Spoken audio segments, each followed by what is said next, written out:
Hey guys, welcome back to my YouTube channel. My name is Nicole Bowdle and I am a real estate agent in Park City, Utah.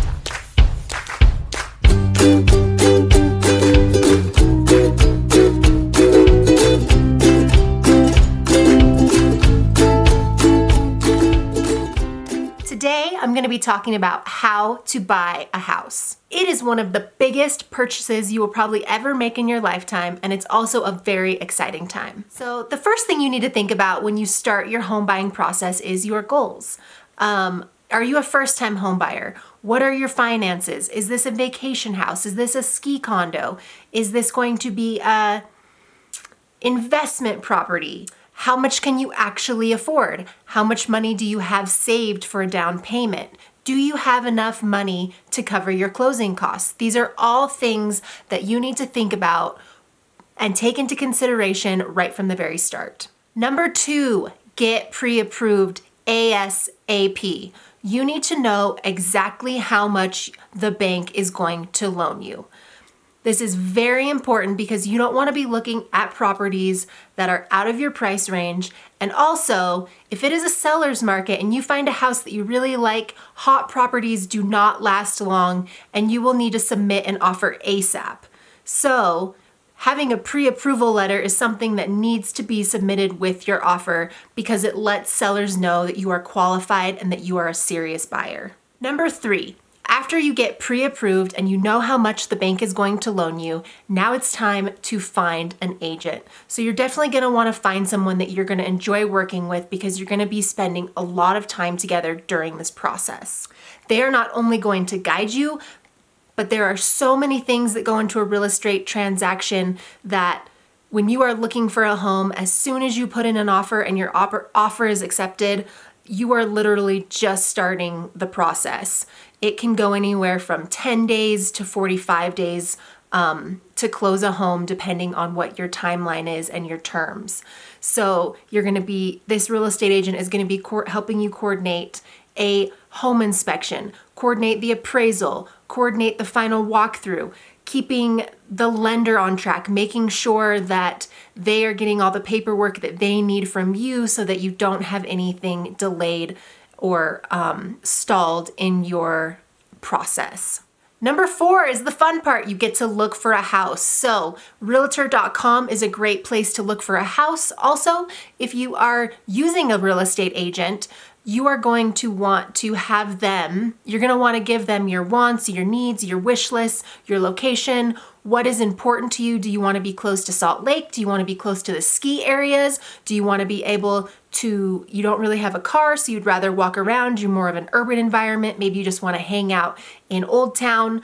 You need to figure out what is important to you, the areas that you like, how many bedrooms, how many bathrooms, how big the house you want, and let your agent know those things, and they can actually send you automatic listings and you can check them off and say, yes, I would like to see this, or you can say, no, thank you, I don't want to see this. So now that you've found the home that you want, it's time to make an offer. So your real estate agent is really going to help you craft an offer to get accepted, because are you writing an offer that is in a buyer's market, or are you writing an offer that is in a seller's market? That is a pretty important thing to know when you're writing an offer, because little tweaks can make a huge difference. If you are writing an offer in a seller's market, you really need to think about how high you are willing to go in order to get this home if you just absolutely love it.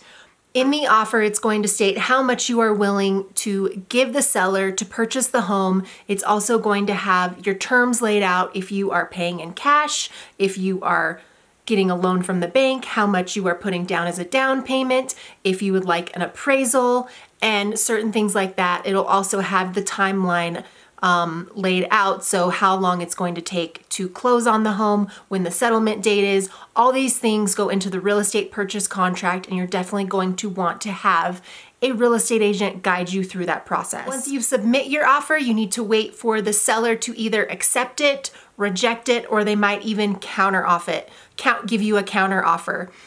So just be prepared. This can be an exciting time, an emotional time, and a little bit stressful. So you definitely want to make sure that You are not low-balling your offer because that is not going to get you on the seller's good side. However, if you truly believe that the home is overpriced, it is always your choice what you decide that you want to put down on that piece of paper and offer a seller. So now we have great news. Your offer has been accepted. So now this is where we go into the escrow process, and we are going to need to find you a title company, and you're going to be working with an escrow agent, and this is going to kind of start the ball rolling on the chain of events. So we really want to make sure that the house is clean, has a clean title, and there are no encumbrances or hidden things that we're not aware of. We don't want anything to delay the closing. This is also where we're gonna do the home inspection. We're gonna have the appraisal. We're gonna make sure you're getting all your documents from your lender. It is a big process, and you really need somebody who is detail oriented and is going to keep on top of everything and make sure that nothing is falling through the cracks. We also need to secure the financing. We need to make sure that the lender is on board and that they know the time frame to get this loan written. If you are not paying cash, if you're paying cash, you don't have to worry about lenders and your closing will go very smooth.